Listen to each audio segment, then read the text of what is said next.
All right, part two of this lesson, second application that we're going to talk about today is how we can use the exponential model to help us calculate compound interest. Now, what is compound interest?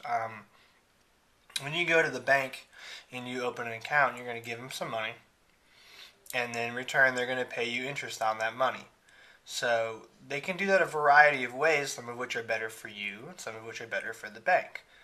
Taking a look at our formulas here, we're going to try and take a look at, well, which one is best for you. Because as the customer, you want the best deal. Now, the way they can give you interest is a kind of bad way to do that would be at the very end of the year, December 31st, they look at how much money you had in your account and they pay you your interest that one time of year. So if you got paid 5% interest, they'll give you 5% of whatever was in the bank that year back into your account on top of what you already had, which isn't too bad. But it would be better if they kind of paid that money to you throughout the year. So say you wanted to get your interest twice a year. Well, every 6 months, they take your money, take a look at it, and say, okay, I know we said we'd give you 5%. I'm going to give you 2.5% now. And another 6 months go by, and they'll give you 2.5% again. Now, is that better, worse, or the same? Well, think about it. If they gave you 2.5% like in June, halfway through the year, when they go to calculate your second 2.5% they're going to give you, it's going to be 2.5% of a bigger number now because they already gave you a little bit of money halfway through the year. So your second 2.5% would be better. On paper, it sounds the same. You're getting 5%, whether it's 5% once a year or 2.5% twice a year. But in the end, you actually get a little bit more money when they do it twice a year. So with that logic, it would make sense that you'd get more money if they did it 4 times a year, more money than if they did it 6 times, 12 times, 365, and all of these are different ways that different banks will pay you your interest. So it always pays to read the fine print and figure out, well, what is your bank giving you? So we can still use our general exponential formula, but it's going to get a little bit more complicated with these functions. The formula we're going to use now is we're going to swap out our y equals a times b to the x, and we're going to swap in here a equals p times 1 plus r over n, and our exponent is now going to be nt.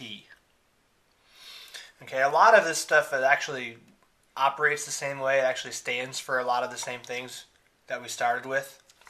The a from our old function is going to be the p in our new one. So that's like our original value. The base is going to become this entire set of parentheses here, the 1 plus r over n. So this 1 plus r over n is going to be the rate of growth. Okay, so that's our base there. X becomes nt, and instead of y, we have a capital A. Now, what do all these things stand for? A is going to stand for the amount that you have saved in your account, which hopefully as time goes on, this will go up. Okay, that P, our original amount, the fancy word for that in financial terms is principal. Not like principal of the school, but principal meaning like your original amount. Hopefully I spelled that correctly.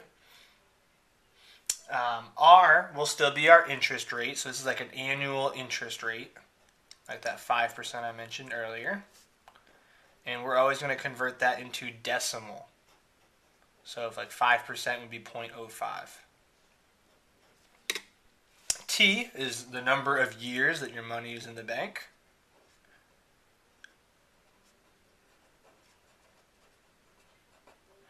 And the last thing we need to know is how many times they're going to give you that interest a year. That's called how many times you're having your interest compounded.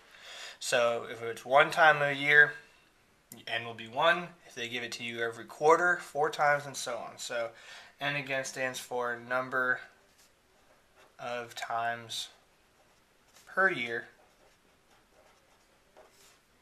interest is paid.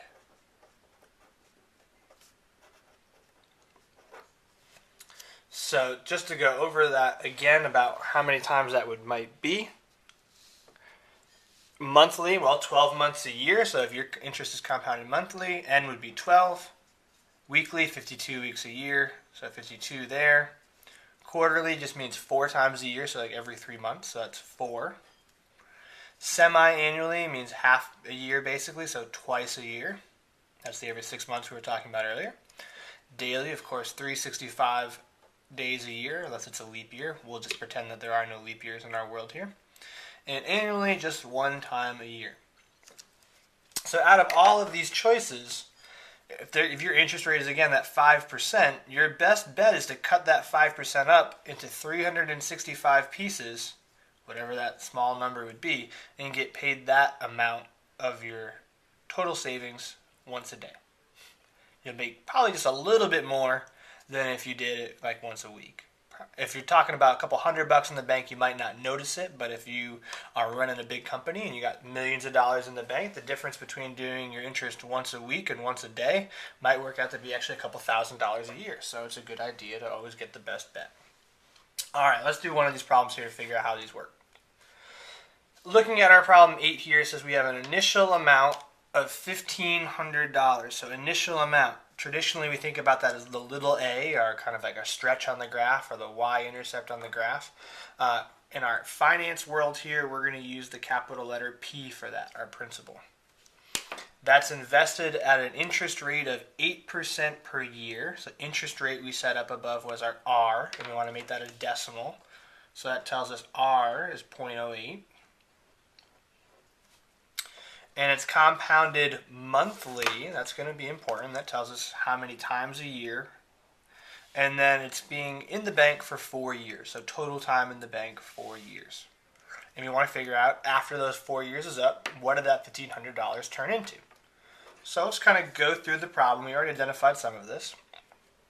But I pick out all the key stuff.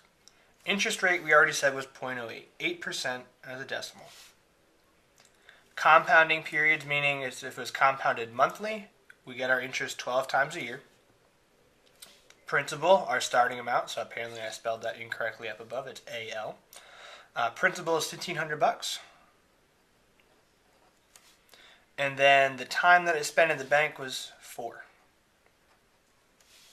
So if we just plug all of these things into the formula that we wrote up above, we should have A, the amount that's in our bank account right now, is P, 1,500, times 1 plus R over N, so 0.08 divided by N, so the number of times it's being compounded, 12. Basically what that's doing here is it's taking our 8% interest rate and it's dividing it into 12 parts, and that's how much we're going to add on to